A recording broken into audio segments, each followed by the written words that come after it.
करने के चांस में, रेसिप्रोकल करना चाह रहे हैं, क्या ऐसा हो जाएगा? यस बेटा, ऐसा हो जाएगा? नहीं होगा, पॉसिबल ही नहीं है। तो इसका मतलब एक एमसीक्यू बन गया हमारे पास, ये सवाल बन गया कि अगर एपी में 0 आता है तो उसका रेसिप्रोकल नहीं होगा, और अगर एचपी में 0 आता है तो उसका रेसिप्रोकल नहीं होगा। इसकी मतलब अगर आप एचपी में कोई टर्म 0 देख रहे हो, मतलब एचपी सही नहीं है, ठीक है? या तो वो नंबर आप हटा दें, यानी वो टर्म उसको बोले भाई ये टर्म कंसिडरेबल नहीं है, ठीक है? तो नो टर्म कैन बी 0, जी जी सर।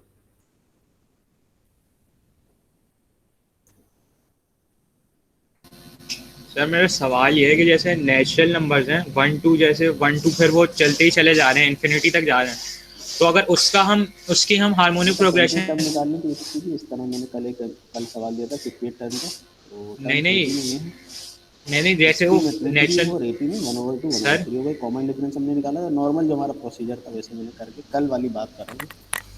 सर थोड़ा कल इसको वाली जो बात डायरेक्ट कर रहे मैं हैं मुझे वो। डायरेक्ट सही लगता है तो मैंने डायरेक्ट कर दिया था। बाकी कुछ स्टूडेंट कह रहे थे नहीं सर एपी में करके फिर एचपी में करेंगे, तो आप जैसे इजी फील कर रहे हो वैसे कर लो, ज़्यादा नहीं नहीं बेहतर सर, ये है। सर मैं ये पूछ तो रहा आप हूँ वन जैसे अपॉन नेचुरल एट के टाइम में नंबर। आंसर अबे निकालो। भाई। नेक्स्ट क्वेश्चन बेटा, 40 टर्म निकालनी है एचपी की। एचपी में ये डेटा दिया हुआ है, तो हमने पहले पहले एपी में गए, 1/10 हो गया, -2/3 हो गया, फिर कॉमन डिफरेंस निकाला था और ये निकाला था, और फिर हम आगे बढ़ गए। सही है बेटा? ओके।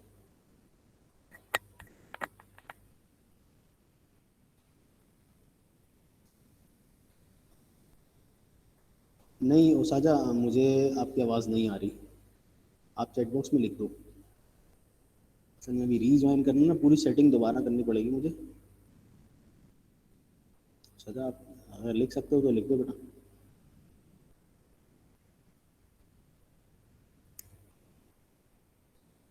मेरी आवाज़ तो सबको आ रही है ना? बस ठीक है, ये काफ़ी है। ओके।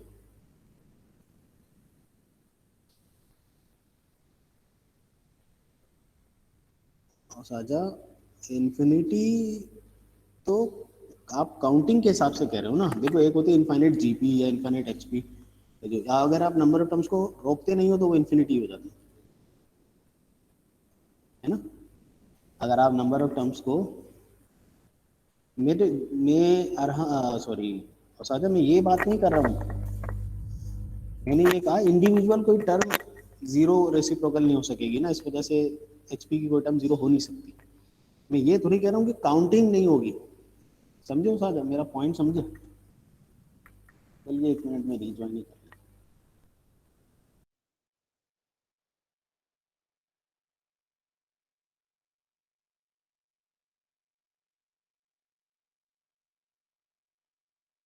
और साजा आप बोलिएगा जरा।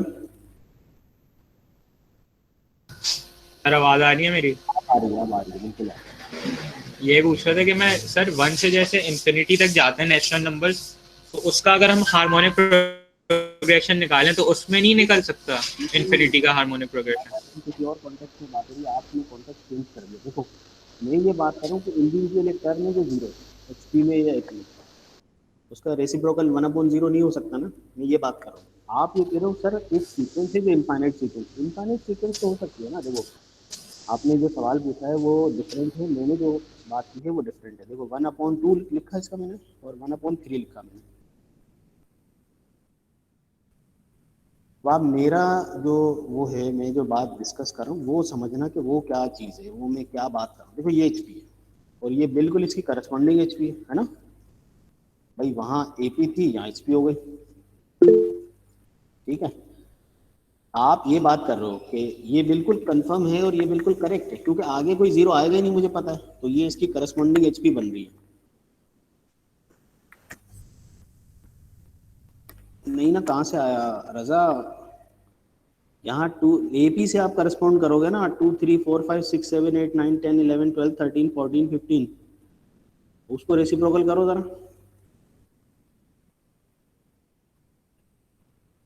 मोहम्मद अजहर नहीं आएगा कभी भी, ये 0 को अप्रोच करेगा, 0 आएगा नहीं कभी भी। देखिए आप एपी से चलोगे, 3 के बाद क्या आएगा, 4 5 6, ऐसे आप चलते रहोगे। आगे मैं मिसाल दे रहा हूँ, ये नंबर आया है, इसके बाद बढ़ता रहेगा। आप इस वाली टर्म को, ये जो मेरी ये वाली टर्म है, इस टर्म को आप एच पी में कैसे देखते हो? टर्म को रेसिप्रोकल देखते हो 1 अपॉन करके, तो ये ऐसे हो जाएगा। लेकिन ये जीरो का अप्रोच जरूर कर रहा है, ये बात मैं बिल्कुल मान रहा हूँ, लेकिन ये जीरो नहीं हो सकता कभी भी। ठीक है, ओके। तो टर्म जीरो हो गई तो एच पी या एपी रहेगी नहीं, यानी एच पी नहीं बनेगी। एपी तो, एपी में तो जीरो हो सकता है, एपी तो करेक्ट है जीरो के हिसाब से, लेकिन उसका एच पी नहीं निकल सकता। ठीक है, यही क्योंकि जाहिर है जब आप किसी चीज़ को रेसिप्रोकल करते हो तो विद कंडीशन करते हो। यही बात मैं बस कंफर्म कर रहा बता रहा था, क्लियर कर रहा था कि जीरो नहीं होती बेटा टर्म। ठीक है, जीरो आएगी तो मसला हो जाएगा, और ये वाला मसला होगा जो मैंने एग्जाम्पल करके रेड करके आपको बताया ना, लेकिन हाईलाइट किया ना मैंने, ये वाला मसला है। अच्छा बेटा, ये 20 टर्म वाला सवाल मैंने कर लिया था आपको।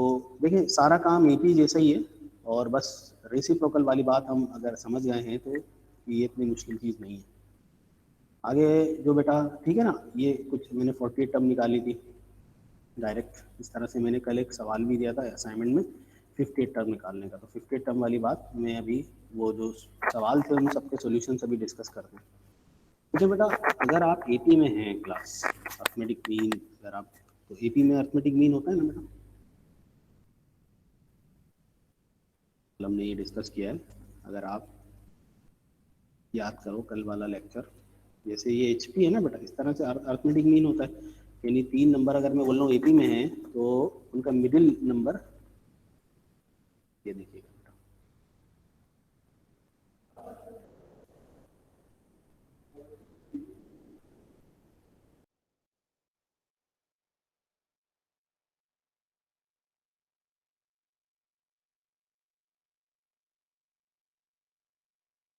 ये ऐसा सवाल था ना जो मैंने कल भी दिया था आपको असाइनमेंट में, जिसमें कोई भी 2 टर्म्स दी हुई, 5th लोकेशन और 51st लोकेशन की टर्म दी हुई, और कोई और लोकेशन यानी 40th लोकेशन पे आपसे टर्म पूछी जा रही है एचपी।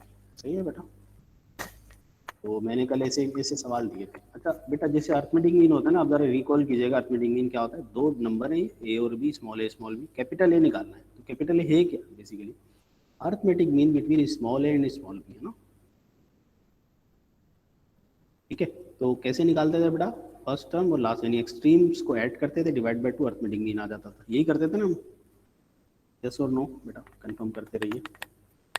ऐसे ही करते थे। ये हमारी बात हो गई अर्थमेटिक मीन से related. Now we are in HP, तो एचपी में है तो हार्मोनिक मीन। अच्छा आप ज़रा याद कीजिएगा बेटा, जब मैं चैप्टर स्टार्ट कर रहा था तो स्टार्टिंग ऑफ द चैप्टर में मैंने ये बताया था, यानी पूरे चैप्टर का थोड़ा सा ओवरव्यू दिया था। तो आप याद करो, arithmetic progression, arithmetic series, arithmetic mean, geometric progression, geometric series, geometric mean, harmonic progression. अच्छा हार्मोनिक सीरीज तो होती नहीं है, तो वो मैंने वहाँ पे लाइन बनाई हुई थी, और हार्मोनिक मीन था। सही है ना, तो मीन यहाँ चूंकि एग्जिस्ट करता है तो ये हमने कैलकुलेट किया, और कैलकुलेट अभी कर रहे हैं। 3 नंबर बेटा, स्मॉल ए स्मॉल बी, इनके इन बिटवीन है harmonic mean. Normally capital H से डिनोट होता है, वैसे तो किसी से भी आप कर दें, हमारी बुक के हिसाब से कैपिटल एच लिखा हुआ है। ये 3 नंबर एचपी में है बेटा, तो दरमियान वाली टर्म जो है ना बेटा, एच कैपिटल है, ये हो गई harmonic mean between small A and small B. सही, एचपी में रह के काम हो नहीं सकता, आपको मजबूरी में एपी में जाना है, तो आपने इन टर्म्स को रेसिप्रोकल किया, एपी में आ गए। अब एपी के हिसाब से मुझे ज़रा बताओ बेटा, एपी में अगर ये 3 नंबर हैं तो दरमियान वाली टर्म जो कैपिटल है वो बाकी दोनों का एक्सट्रीम्स का मीन है। तो अब ये 1/a 1/b, इन दोनों को मैं ऐड करूंगा, ऐड किया मैंने, डिवाइड बाय 2 किया, तो क्या आ जाएगी? मिडिल वाली टर्म आ जाएगी मेरे पास। सही है बेटा, ये वाला पॉइंट तब तो क्लियर है। जवेरिया बेटा आप भी बताओ, कल आप सवाल पूछ रहे थे इसी का।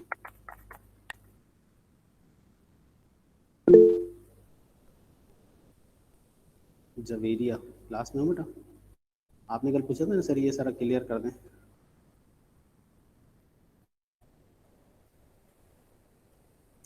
अच्छा तो h कितना कितना बना बेटा?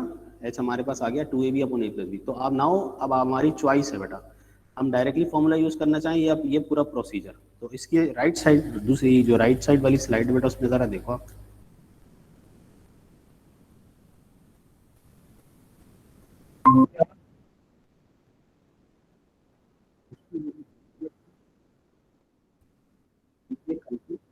जो एच निकाला, ये डायरेक्ट जो निकाला ये सही है, समझ में आ गया या नहीं? 2ab upon a plus B सही, जो 12/5 निकाला बेटा, तो ज़रा देखिए, जल्दी से देखिएगा बेटा, और मुझे कंफर्म कर दीजिए।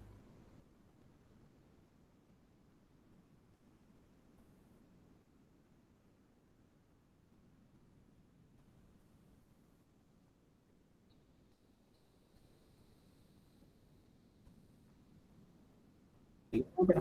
अच्छा, एबीसी से मुराद मैंने कोई भी टर्म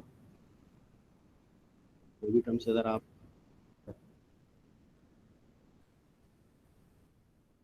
कोई भी टर्म आ गई ना, यानी अब लेकिन जो टर्म है मिडिल में जो एपी है तो ऑटोमेटिक मीन होगी, सही। तो ये बेसिक आइडिया, अगर हम आगे जाकर ज्योमेट्रिक प्रोग्रेशन भी पढ़ेंगे, जीपी फॉलो हो रही है ना, तो जोन सी मीन डिस्कस हो जाता है, मीन जो है ना डिसाइड हो जाता है, ठीक है ना बेटा।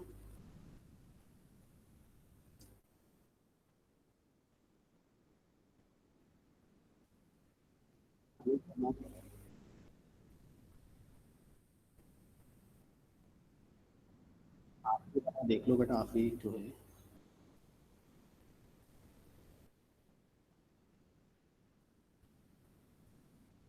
आपकी वाला क्लियर बेटा सबको।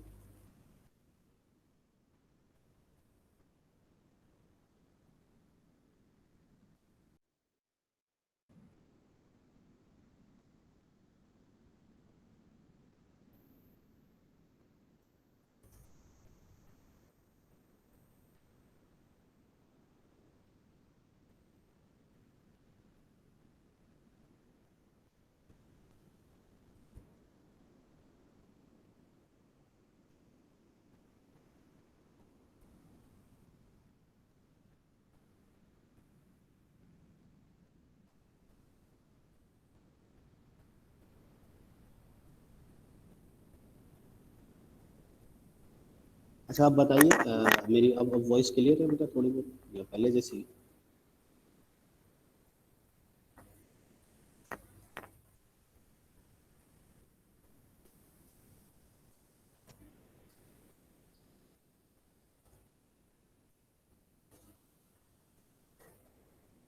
सही है ना, चलें ओके। अच्छा अब मैं बेटा कल वाले सवाल को डिस्कस करता हूँ, जो मैंने सवाल दिया था आपको करने के लिए। देखिए मैंने एक तो ये सवाल दिया था जो कोई यूजुअल सही सवाल है, और इसमें कोई ऐसी लॉजिक नहीं थी। 58 टर्म निकालनी थी बेटा, कल मैंने असाइनमेंट में दिया था, स्टूडेंट्स ने किया है इसको, बहुत अच्छे तरीके से किया है। अच्छा, एक एक रिस्पॉन्स ऐसा था जिसमें उन्होंने एपी से पूरी टर्म निकाली, फिर एंड में रेसिप्रोकल की, और एक सॉल्यूशन जो मैं उसको प्रीफर करूँगा, ज़्यादा बेहतर था वो, और ज़्यादा कम स्टेप्स में हुआ एज एन एमसीक्यू लेवल, वो ऐसे किया। सिर्फ सर कॉमन डिफरेंस चाहिए मुझे, फर्स्ट टर्म तो दी हुई है 2/7 है ना, कॉमन डिफरेंस निकाला, एन की वैल्यू 50 है, लगाया आंसर। एक एक मरतबा इक्वल टू प्रेस करें कैलकुलेटर में, बस आंसर, ठीक है ना बेटा। बाकी आपको जैसे इजी लगता है आप करो, कोई मना नहीं है।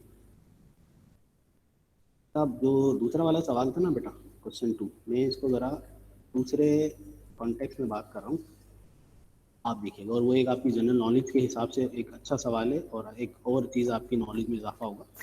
देखिए ये कह रहा है कि 12 टर्म एचपी की ये है, 19 टर्म ये, दो टर्म्स दे दी बेटा एचपी की, कोई और यानी फर्स्ट टू टर्म्स नहीं दी गई।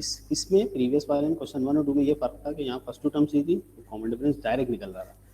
अब इसमें आपको इनडायरेक्टली कॉमन डिफरेंस निकालना पड़ेगा ना, वो जो हम माइनस वाइनस करके निकालते हैं ना, अच्छा, वो काम अगर हम नहीं करना चाहते, वो तो हमें पता है ना वो कैसे करते हैं, तो मैं दोबारा वही रिपीट नहीं कर रहा। मैं आपको एक नई चीज़ डिस्कस करते हैं बेटा। ये 12 टर्म दी हुई है एपी के अंदर, बात कर रहा हूँ मैं 5, और 19 टर्म दी हुई एपी की 22/3, और 10 टर्म एपी की निकालेंगे, फिर एचपी कर देंगे। मैं एक चीज़ आपसे डिस्कस कर रहा हूँ, शेयर कर रहा हूँ बेटा। एपी के अंदर ना ये रिजल्ट बहुत इंपॉर्टेंट है, और हमेशा फॉलो होता है किसी भी एपी में, कोई भी आपकी एपी है तो रिजल्ट अच्छी तरह से देखिएगा। 3/3 का ये डिटर्मिनेंट है, टर्म है पी, ये एपी की बात हो रही है, एचपी में नहीं, ठीक है, ख्याल रखिएगा, एचपी में मत लगा दीजिएगा, एपी है।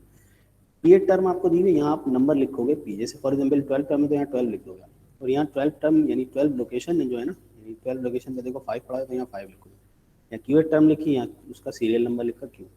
आर टर्म लिखी बेटा, यहाँ उसका आर सीरियल नंबर लिखा, जो नंबर ऑफ टर्म है। ये जो है डेटा, और यहाँ 1 1 1 लास्ट फॉर्म, ये 3/3 का डिटर्मिनेंट, आप हमें पता है जब मैट्रिसेस के चैप्टर से हमें आता है इसको एक्सपेंड करना, वो कैसे भी आप एक्सपेंड करो, प्रॉपर्टीज से करो, डायरेक्ट करो, आपकी मर्जी। ये डायरेक्ट जीरो होगा, हमेशा जीरो होगा ये बेटा, ठीक है। मैं इसकी एक एग्जांपल आपको, बल्कि एग्जांपल ये सवाल ही एज एन एग्जांपल ही है, तो मैं आगे करता हूँ। अब मुझे ज़रा आप डेटा बना के देना, और मैं जो हूँ इसको अप्लाई करता हूँ। आप ज़रा देखिएगा।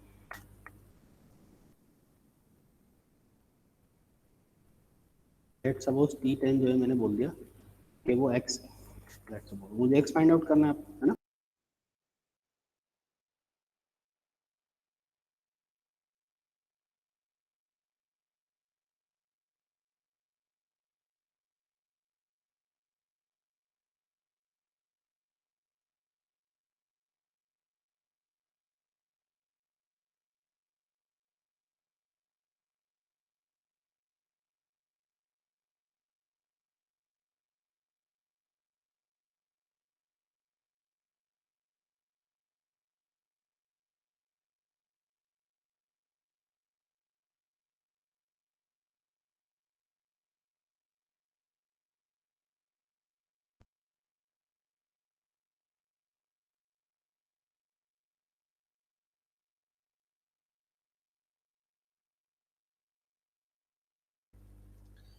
वॉइस को क्लियर कंफर्म कीजिएगा बेटा, वॉइस क्लियर है। अच्छा, कहाँ से डिस्कनेक्ट हुआ था बेटा? ये एपी वाली बात से डिस्कनेक्ट हुआ था मैं, यही से ना? एपी का जो फॉर्मूला था यहाँ तक बात हो गई ना, है ना? सही है। तो बस डेटा पुट करें बेटा। 12 यानी पहली वाली अगर हमारी 12 टर्म है तो 12 लोकेशन पर 5 पड़ा, मैंने 5 लिखा और 12 यहाँ आ गया उसका सीरियल नंबर। 19th लोकेशन पे 22/3 है वो लिख दिया और यहाँ गया उसका सीरियल नंबर 19। 10th टर्म पर बेटा x है तो यहाँ पर वो मैंने x लिख दिया, लोकेशन 10th लोकेशन और यहाँ सीरियल नंबर आ गया इसका 10। बस इसको 3/3 डिटर्मिनेंट को बेटा सॉल्व करना है आपको and that is your solution. मैं किस तरह से सॉल्व करता हूँ वो आप, मतलब पहले तो मैं ये जो 3 है ना, ये वाला 3, इस 3 को हटा रहा हूँ, यानी पूरी रो से मल्टीप्लाई करा रहा हूँ। 3 से मैंने मल्टीप्लाई करा दिया तो ये हो जाएगा 3x।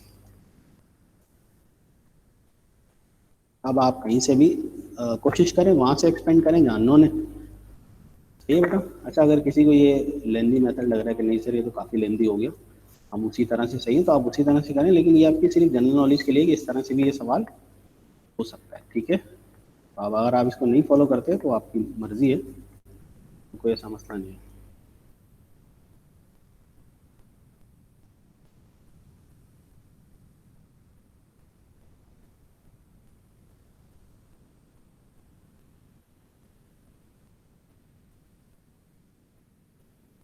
मैं आगे आगे एक्सपेंड किया बेटा इसको फर्स्ट से 15 एंड 19 10 1 3x तक में पहुंच गया। तो फाइनली जो मेरे पास x आएगा बेटा वो आएगा -91/21 और करस्पॉन्डिंग टर्म जो होगी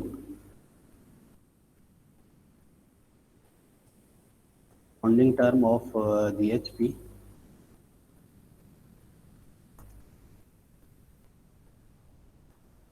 क्या होगी बेटा?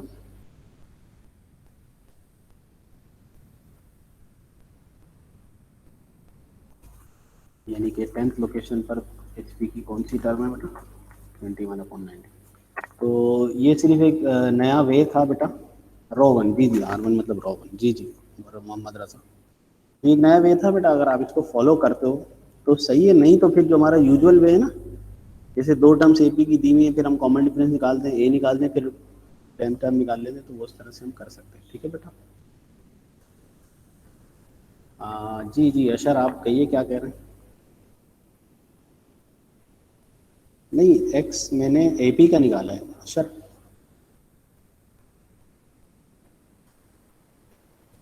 सही। बाकी आप वैसे करना चाहोगे 1/x निकाल, यानी 1/x वहाँ एक्स वहाँ बोल दो एचपी में, तो यहाँ 1/x हो जाएगा, फिर जो एक्स आएगा वो एचपी में आएगा।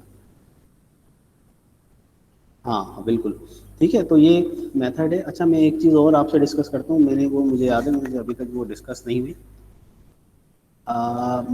मैं सिर्फ आपको एक सवाल, एक सिनेरियो बेस्ड क्वेश्चन दे रहा हूँ, वो ज़रा मुझे बताइएगा। मैं एपी में हूँ बेटा,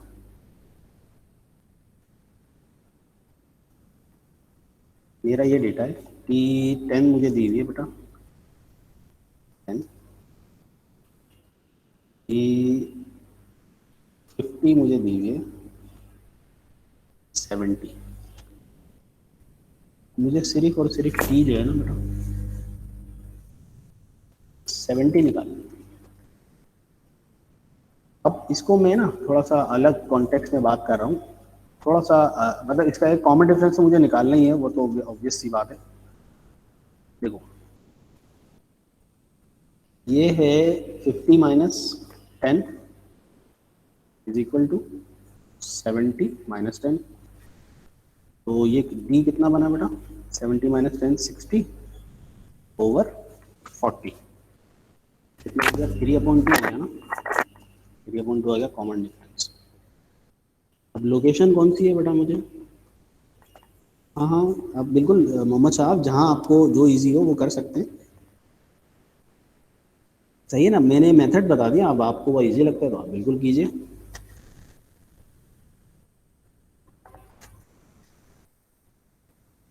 ये अब मुझे नॉर्मली क्या होता है बेटा, नॉर्मली ये होता है कि हम ए निकालते हैं ना, तो आप देखिएगा मैं ए निकाले बगैर 70th लोकेशन पे पहुंच जाऊंगा, देखिए कैसे। और इसको इस मेथड को ज़रा समझिएगा। मैं देखिए 50th लोकेशन पर तो मुझे पता है ना 70 पर होगा, 50th लोकेशन पे ये नंबर है, ये तो मुझे पहले से पता है। जाना कहाँ है मुझे बेटा, मुझे जाना है 70th लोकेशन, ठीक है। इसमें और कॉमन डिफरेंस, इसमें कितना कॉमन डिफरेंस ऐड करूँगा मैं, यानी 50th टर्म में।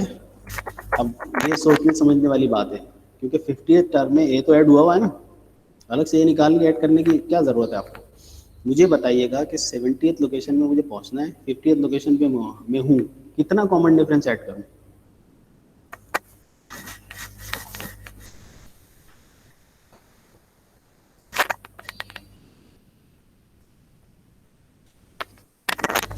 बात समझ में आ रही है बेटा, हाँ। अगर मैं 20 टाइम्स कॉमन डिफरेंस ऐड कर देता हूँ मैं एग्जैक्टली 70 पे पहुंच जाऊंगा।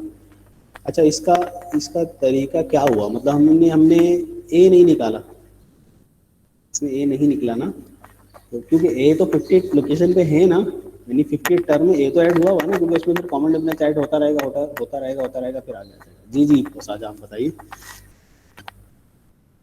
सर अगर हम 78 टर्म की जनरल फॉर्म लिखते हैं तो A+69D होगा। तो वो T50 को बनाने के लिए हमें T50 का क्या फॉर्मूला होता है, A+49D। तो फिर हम तो फिर हम वो 69D को ब्रेक करेंगे 49D और 20D में, और फिर A+49D जो है वो T50 में बदल जाएगा और फिर बचा 20D हमारे पास। बिल्कुल सही, बिल्कुल। देखिए ऐसा ये जो बात कर रहे हैं ना, वो मैं ज़रा और एक्सप्लेन कर देता हूँ जो साजा ने कही। देखिए ये क्या है बेटा, इट A+49B है ना, और मुझे जाना का है 70 पर ना, तो कितना ऐड करूँ बेटा, 28 करना पड़ेगा।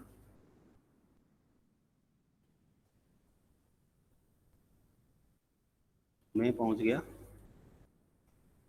A+69B पे, और 69D यानी कि 78 का। ये मैं एक्सप्लेन कर रहा हूँ, वैसे तो ये मैं डायरेक्ट ही कर देता।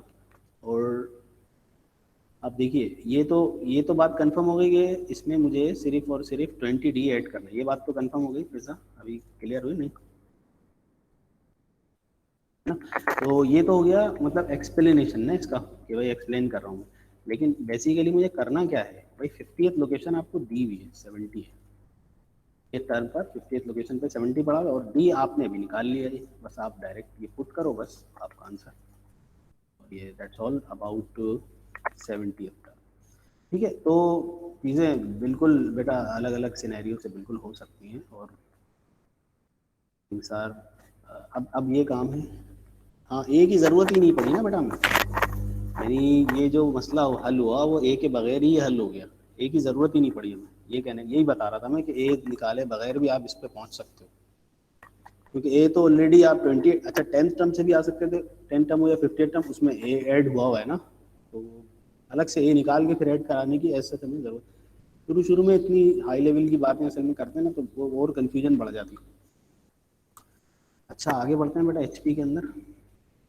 मैंने जो सवाल दिया था पहले उसका सोल्यूशन में शेयर कर देता हूँ आपसे, और फिर जो है ना वो कंप्लीट अब आप लोग कर लीजिएगा, मैं सिर्फ आपको सोल्यूशन एक टू सम एक्सटेंट दे देता हूँ आपको। जैसे इसमें T4 दिया मैंने, एपी, ये 3 टर्म्स दी हुई थी ना, एपी की ये रेसिप्रोकल करके टर्म्स मैंने बना ली, और ये मेरे पास रिलेशन है। तो अगर इस तरह से करना है किसी को, और अगर इस तरह से नहीं करना तो वो आप पे डिपेंड करता है कि आप किस तरह से करना चाह रहे हो।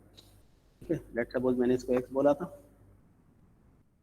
और ये एक्स आता है। ठीक है बेटा, मुझे एक्स निकालना हूँ, एक्स निकालना है मुझे, और एक्स की वैल्यू मेरे पास 7/3 आएगी। 7/3 वो स्टूडेंट्स ने सॉल्व किया, और एच पी के अंदर करस्पॉन्डिंग जो टर्म आ जाएगी वो 3/7 आ जाएगी। ठीक है बेटा, ये पूरा, अब ये प्रोसीजर तो जाहिर है इसमें डिस्कस मैं एक बार कर चुका हूँ तो दोबारा नहीं कर रहा। 3/7। ठीक है बेटा, और बाकी जो सवाल हैं, बाकी सवाल बस वेरिएबल्स में थे, लेकिन सवाल यही थे।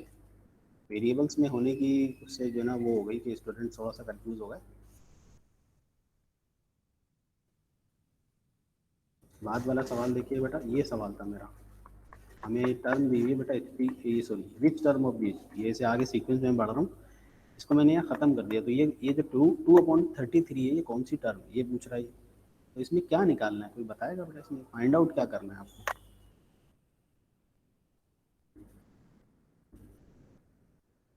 यस बेटा, इसमें find out, yes exactly position या एन निकालना है हमें। सही है, तो अब आप एन बेटा देखें, अगर 20 टर्म्स एपी में है तो एचपी में भी तो 20 टर्म्स ही होंगी ना। उसका थोड़ी मसला है कि आप एचपी में अलग नंबर ऑफ टर्म्स हैं और एपी में भाई नंबर ऑफ टर्म्स, तो नंबर ऑफ 20 टर्म वहाँ है, 20 टर्म यहाँ है। हाँ रेसिप्रोकल हो गई वो एक अलग बात है, लेकिन 20 टर्म्स की क्वांटिटी वहाँ है एपी में तो जीपी में या एचपी में जहाँ भी, तो 20 टर्म्स ही रहेंगी ना, तो एन थोड़ी चेंज हो जाएगा। तो मैंने इसको रेसिप्रोकल किया सिर्फ, और जैसे हम एन निकालते थे ना बेटा, याद होगा, बस ऐसे एन निकाल लिया, n minus a over d plus, क्योंकि ये एपी में है तो यहाँ कॉमन डिफरेंस होगा, कॉमन डिफरेंस मैंने निकाल लिया अलग से, 1/3, common difference is 1/2 minus 1/6 is equal to 1/3, इसका कॉमन डिफरेंस आया। और बस ये एन निकालना था, तो एन आप एपी में रख के निकालो या एचपी में रख के निकालो, नंबर ऑफ टर्म्स जब 50 आ रही हो तो 50 हर जगह ही 50 होगी ना बेटा। सही, इज इट क्लियर। अरे नंबर ऑफ टर्म्स तो रेसिप्रोकल नहीं होंगी ना साहब, ये बात तो सही है ना। पोजीशन अगर 50 थी तो क्या 1/50 पोजीशन हो जाएगी क्या, ऐसा तो कुछ भी नहीं है ना।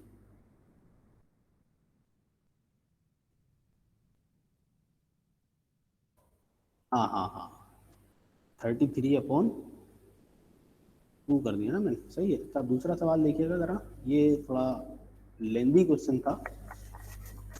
अच्छा, इसको हम एमसीक्यू लेवल पर नहीं कर रहे हैं, थोड़ा ध्यान में रखिएगा। ये हम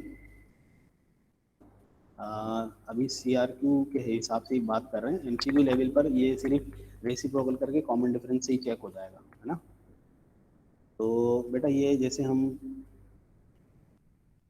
देखें, वहाँ अगर हमें अर्थमेटिक मीन एक से ज़्यादा निकालने होते थे तो हम क्या करते थे।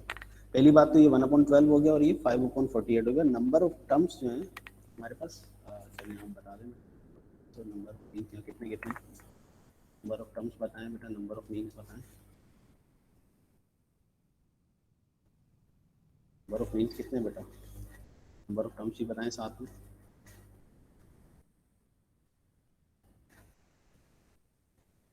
नंबर ऑफ टर्म्स कितनी है बेटा, 4 है, सॉरी 6 है, और नंबर ऑफ मीन्स 4 है। ठीक है, आप काउंटिंग कर लो।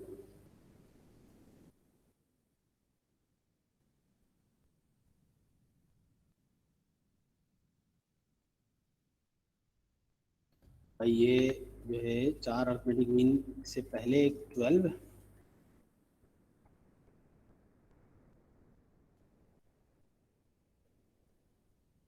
ना, और एंड में जो है वो 5/48 है इसका। ये 4 अर्थमेटिक मीन आ गए मेरे पास। ये समझ में आती है ना बेटा बात।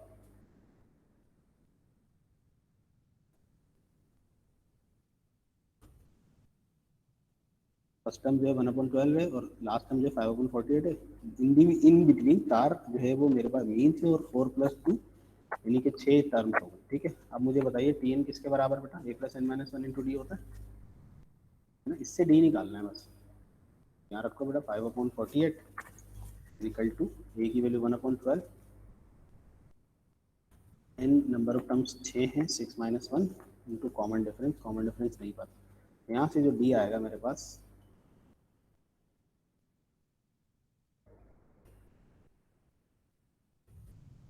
1/240। कॉमन डिफरेंस आने का क्या फ़ायदा हुआ बेटा, कोई बताएगा? कॉमन डिफरेंस हमने निकाल लिया, इससे हमें फ़ायदा क्या हुआ बेटा? फर्स्ट टर्म में सर कॉमन डिफरेंस ऐड करेंगे ना, अगर फर्स्ट टर्म में अगर कॉमन डिफरेंस ऐड करेंगे बेटा तो नेक्स्ट टर्म आनी शुरू हो जाएंगी, isn't it? अगर फर्स्ट टर्म में आपने कॉमन डिफरेंस किया तो नेक्स्ट, फिर उसके बाद कॉमन डिफरेंस ऐड करते रहें करते रहें करते रहें, नेक्स्ट टर्म आती रहेंगी। समझ में बेटा? हाँ, मुझे रिमेनिंग जो 4 मीन्स है ना, यानी असल में मीन तो एक मैंने स्टूडेंट से कहा था कि बेटा आप मीन तो सिर्फ सवाल देने के लिए और उसके लिए ध्यान में रखें,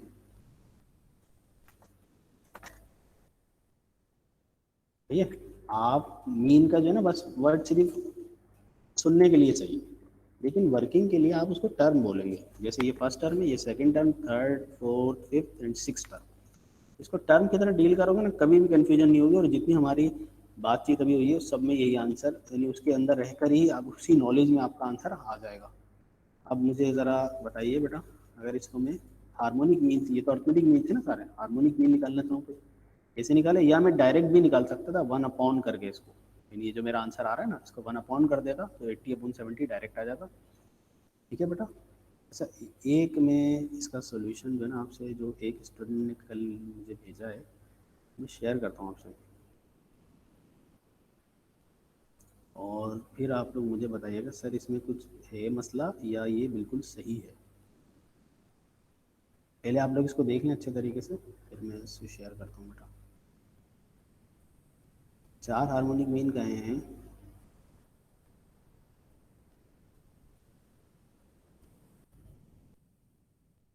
चार हार्मोनिक मीन कहें। अब कल का एक स्टूडेंट का रेस्पॉन्स है बेटा, वो मैं आपसे यहाँ शेयर कर रहा हूँ, देखिएगा बेटा। थोड़ा सा ये डार्क हो रहा है लेकिन चलिए, सॉल्यूशन सही विजिबल है नहीं बेटा?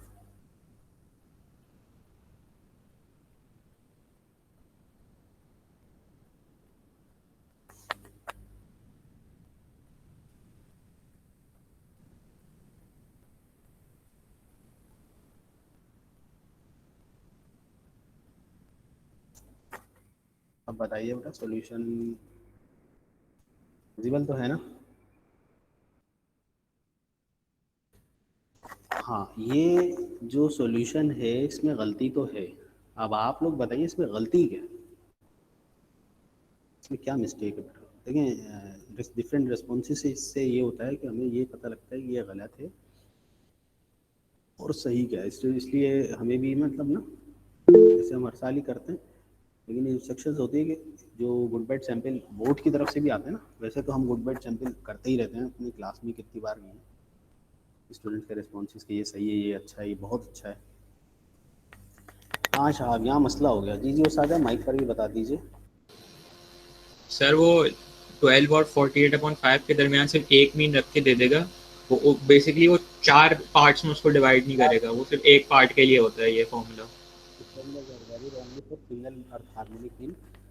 बाकी आपने भी सही कहा बेटा, जिन्होंने लिखा रिबा फातिमा, मोहम्मद शाह, फजर, तो ये तो एक मीन निकल गया ना, एक मीन तो नहीं चाहिए था, आपको 4 चाहिए था। तो ये सवाल का सोल्यूशन गलत है, और इसमें गलती ये है कि एक एक मीन निकाल दिया उसने, ठीक है? सारे के सारे जो 4 पेपर थे ना वो नहीं निकले, तो ये गलत है ऑब्वियसली। फिर चूंकि एक रिस्पॉन्स आया था तो मैं ये समझा कि शायद मैंने एक लिखा था, क्योंकि मैंने सवाल देखा, मैंने कहा, नहीं ये तो 4 वाले ही है। तो इसमें फिर बेटा बाकी जो सवाल थे वो वेरिएबल्स की फॉर्म में थे, सही है ना? तो वेरिएबल में नंबर में से मसला नहीं है, आप सिर्फ और सिर्फ सॉल्यूशन पे फोकस करें, ये जो हमारा मेथड है, और वो भी फिर हो सकता है। अच्छा, ये सवाल बिल्कुल ऊपर वाले सवालों की तरह है, स्किप कर दूँ इसको? ठीक बेटा, एन निकालना है इसमें, अभी मैंने किया ना ऐसा सवाल, एन ए पी में रख के एन निकाल लो या एच पी में निकाल लो, नंबर ऑफ टर्म्स तो वही रहेंगे ना बेटा, ये हो जाएगा ना? ठीक है ना? ये प्रीवियस क्वेश्चन की तरह ही था। तो जो सिमिलर क्वेश्चन है वो मैं नहीं करा रहा, एक और सवाल था वो भी सिमिलर है, वो भी कराऊंगा नहीं, क्योंकि वो ऐसा सवाल डिस्कस हो चुका है, तो you can do by your own. अब आप खुद से करोगे बेटा तो अच्छी प्रैक्टिस होगी। ये सवाल था, थर्ड टर्म दी हुई है 1/3, सिक्स टर्म 1/5 और लास्ट टर्म दी है ना, नंबर ऑफ टर्म्स यानी एन निकालना है। एन निकाल लेंगे इसके लिए, इसमें क्या इशू? सही ना बेटा? ये जो कल हमारी बेटा जितनी भी बात थी उससे रिलेटेड हमारे ये HP और इसके जो है ना सवाल हो चुके हैं। हार्मोनिक मीन, एक मीन इंसर्ट करना हो या more than one mean insert करना, वो भी हमने डिस्कस कर लिया। तो तकरीबन जो है ना इसका डिस्कशन हमारा कंप्लीट हो गया बेटा। HP इतनी है नहीं असल में ना, असल क्योंकि वो रेसिप्रोकल है उसका। AP का तो असल बात आती ही AP से, स्टार्ट तो वहीं से होती है AP से, और फिर जाके आगे ख़त्म हो जाती है। 927 हो गया बेटा। मैं सिर्फ अच्छा HP से रिलेटेड किसी का कोई कन्फ्यूजन, कोई सवाल हो या आज के लेक्चर या कल वाले लेक्चर से रिलेटेड कोई सवाल हो तो पूछ सकते हैं।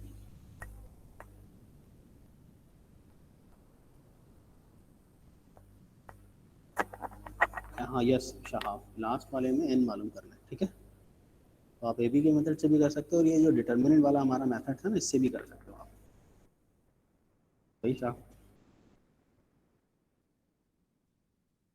अब वैसे HP ख़त्म हो चुकी है, सीरीज़ इसमें होती नहीं है तो सम की बात नहीं कर रहे हैं, वरना एक सीक्वेंशियल सीरीज में सम की बहुत बेसिक चीज़ है। हाँ हाँ हाँ बिल्कुल। अच्छा एक बात मुझे बताइएगा, मुझे 3 दिया हुआ है बेटा प्लस 6 दिया है। मैं कैलकुलेटर की थोड़ी बात आपको बात तो शेयर करना चाह रहा था, 1-2 मिनट में मेरा ख्याल है कंप्लीट हो जाएगी। 3 बंदा 3 3 2 6 3 3 9, और फिर आगे ये सीरीज़ बढ़ रही है प्लस 99 तक जा रहे हैं। तो मुझे ये सम चाहिए, लेकिन मैं कोई फॉर्मूला कुछ भी नहीं लगाना चाह रहा, मैं ये काम करना चाह रहा हूँ कैलकुलेटर से। किसी को आइडिया कैलकुलेटर में कैसे होगा ये काम? अगर है तो बताइए। मैं सिर्फ कैलकुलेटर यूज़ करना चाह रहा हूँ, मैं कोई फॉर्मूला वॉर्मूला, मुझे फॉर्मूला पता है ऐसी बात नहीं है, ऐसे नहीं है मुझे फॉर्मूला नहीं पता। सम शाहब सम करना चाह रहा हूँ। मेरी वॉइस क्लियर है ना सबको? मेरी वॉइस सबको क्लियर है ना बेटा? ठीक है, तो ये आ गया कैलकुलेटर। देखिएगा कैलकुलेटर विजिबल है ना सबको? इस कैलकुलेटर में यहाँ जो है ना ये आ गया समीशन, शिफ्ट और ये समीशन आ गया, ठीक है बेटा। अब यहाँ मैं क्या लिखूँ, किसी को आइडिया है क्या लिखूँ मैं यहाँ पर? यहाँ लिखनी होगी बेटा मुझे इसकी nth टर्म, और इसकी nth टर्म क्या है बेटा? 3n थी ना। और जहाँ से जहाँ तक मुझे सम चाहिए, जैसे मुझे पहली टर्म 1 मिल रही थी ना, तो 3 1 जा 3, और लास्ट टर्म बेटा 33 होगी, वजह 33 को 3 से मल्टीप्लाई करूँगा तो 99 आएगा। नहीं फिजा 3 + 6 + 9 नहीं करते इसमें, nth टर्म लिख के सिर्फ ये बताते थे कहाँ से कहाँ तक सम करना है। इसकी प्रैक्टिस करेंगे हम इंशाल्लाह नेक्स्ट क्लास में, और बहुत सारे सवाल भी मैं दूंगा आपको इसके करने के लिए, ताकि आपको इसकी प्रैक्टिस हो। क्योंकि ये चीज़ ऐसी है MCQs में, आपको पता है ना बेटा कि टाइम कितना बच सकता है हमारा। इसके बाद हम नेक्स्ट क्लास में करेंगे, ठीक है बेटा।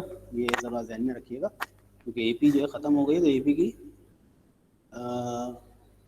हाँ फिजा नेक्स्ट क्लास में बात कर दें बेटा। मेरा ख्याल है टीचर आ गए शायद।